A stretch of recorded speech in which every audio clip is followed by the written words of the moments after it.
mendimin tim ky është status quo-ja. Edhe përreth protestës ose organizatorët e protestës, dashamirësit, njerëzit që kontributorët, si t'i quajmë, janë ndarë kryesisht në dy grupe. Grupi që mund ta quajmë masë çik rëndomt grupi i mikrofonit, ose e quajmë grupi i cili do të kontrollojë se çfarë thuhet edhe çfarë nuk thuhet nga podiumi i protestës.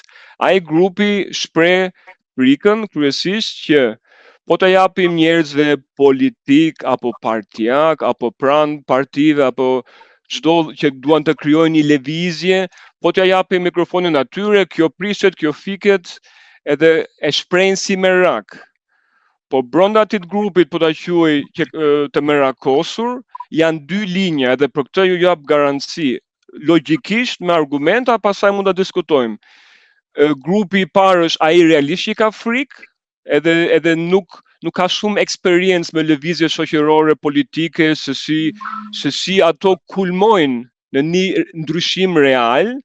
Ato thonë, shiko, kemi pasur sukses deri më tani, pse të lëvizim, status quo-ja që thatë ju. Don grupi i parë është i pafajshëm, por mos të më marrin keq, edhe me horizont të shkurtër. Do të thonë të pafajshëm, të friksuar, edhe kur ke frikë, thua po ri këtu, nuk po lëviz.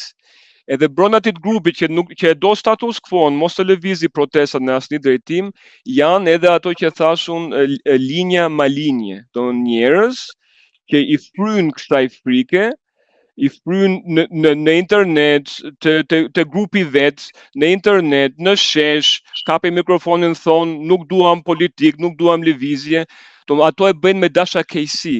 Pse e bëjnë me dashakejsi? Patjetër tani në Shqipëri jemi, kur e di unë që vi nga Zvicra dhe kam ikur 3 vjeç në Gjermani, kur e di unë që në Shqipëri ka interesa shumë të forta, se sapo folëm për multimilionerët dhe miliarderat, ato janë linja të futura, të financuara, që ato kanë interesin kryesor që të protestat të rikështu siç është shkret, do e quaja, domethënë thjesht nxjerrje dufi, qarje hallesh, po jo formulim politik, duhet ta mbajnë kështu, njerëzit të mërziten, edhe nëse keni vënë re javën e kaluar, nëse është e mundur biles të rrisin dhunën, përplasjen me policinë, edhe që kjo protest të fiket të përfundojë. Dhe kush është përfituesi numër 1 dhe numër 2 i kësaj? Sali Berisha i pari, sepse mbetet ai opozita, sepse deri tani këto 4-5 javë të fundit opozita e vërtet ishte Sheshi. Ai kthehet opozit, nëse Sheshi opozita e vërtet fiket, ai kthehet përsëri në opsionin i vetëm që ka opozita në Shqipëri. Edhe patjetër që ortaku i tij Edi Rama përfiton, sepse nuk sjell ndryshim kjo protest, kjo revolt marrëkombëtare nuk sjell ndryshim. Po çfarë duhet bëj që mos ndodh kjo? Çfarë duhet bëhet tani?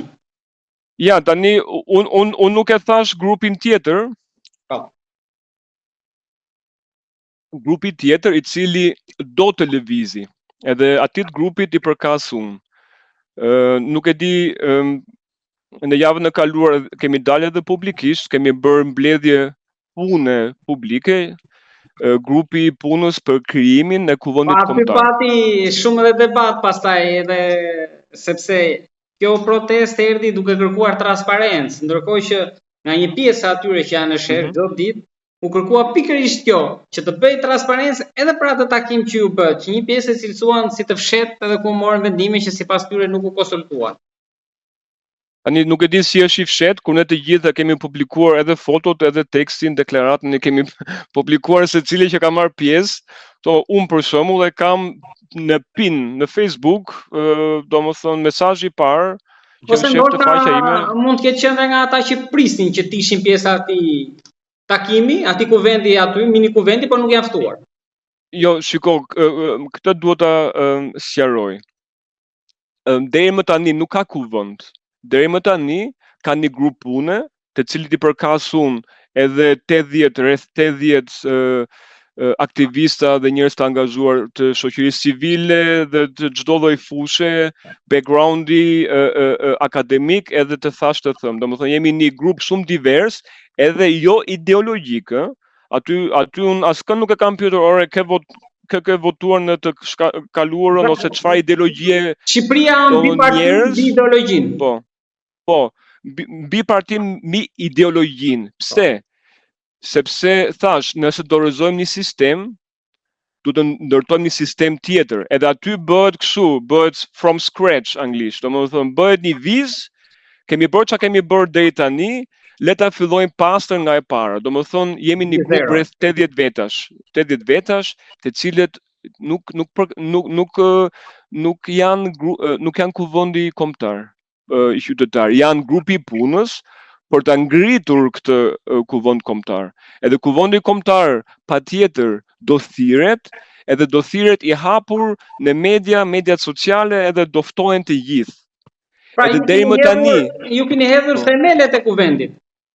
Jo, ne po, ose mund të thuash që po hedhim themelet, ose thënë ndryshe po propozojmë themelet. Çfarë do të thotë kjo? Se patjetër ne sto therasim 1000 veta, edhe pastaj do në një sallë të madhe të Pallati i Kongresit do i pyesim çfarë do bëjmë tani. Mirë që erdhët, shumë faleminderit mysafirët. Ti mendoni, domethënë ne do propozojmë, patjetër ne po përgatisim propozimet se kuvendi kombëtar çfarë strukture do ketë, a do ketë apo s'do ketë kryesi, si formohet kryesia, si formohet leadershipi dhe cilat janë qëllimet e kuvendit kombëtar. Edhe për gjithë ato që kanë frikë që kjo protest mund të tjetërsohet, edhe unë besoj në fillim e shpjegova se si nuk ka mundësi të tjetërsohet sepse është një bindje brendshme. Tani ato që përfaqësojnë status quo-n, që thonë mos të lëvizi protesta, ato kanë një problem logjik fatal, i cili është ky. Gjithë ato kërkesa, ato kryesisht 4 kërkesa që i përsërita që parë, domethënë Shqipëri e re, Rama Berisha në burg, jepet dorëheqjen edhe pari ni nuk ka Shqipëri. Askush prej tyre nuk ma thot dot se si mishërohen këto kërkesat, se si mishërohen, si bëhen realitet.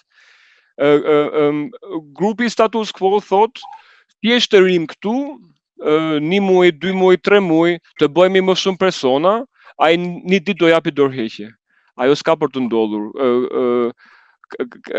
Kam frikë se janë edhe shumë të Gen Z aty dhe kam frikë t'ja marrë këtë shpresën edhe t'ju ul me këmbë në tokë, Edi Rama nuk jep dorëheqje. Kemi qenë 200.000 me datë 20 qershor, mund të kemi qenë 200.000 persona, ishte një lumë njerëzish që nuk ndalonte, edhe e rrethuam kryeministrinë, rrethuam gjithë bllokun, ishim aq shumë njerëz.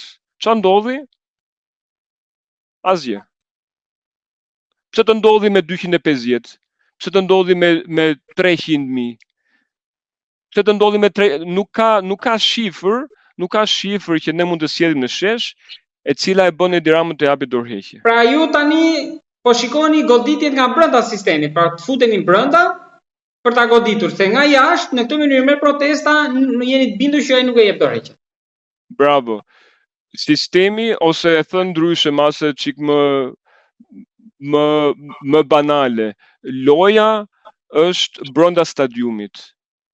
Protestuesit mund të jenë tifozët, ca thuan du ta shohim ndeshjen nga brenda stadiumit, ca thuan du ta shohim nga jashtë, ne themi të tretën, ne themi duhet të hymë në fushën e lojës edhe ta mundim Sali Berishën dhe Edi Ramën në fushën e lojës, në lojën e tyre.